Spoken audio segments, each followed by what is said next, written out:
Now that you've learned how to use the core functions in tidycensus, we're going to cover some of the basic functionality of the package.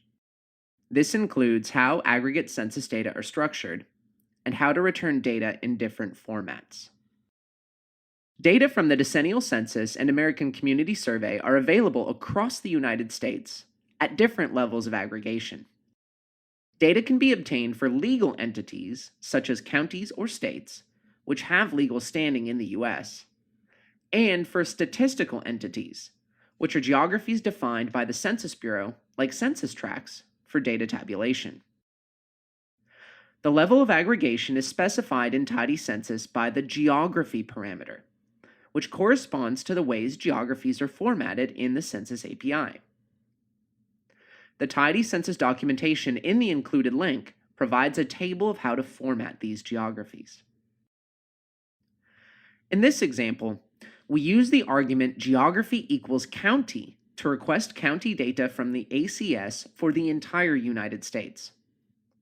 The other required argument is variables, to which we supply a census variable ID. The requested variable ID, B19013_001, represents the county median household income.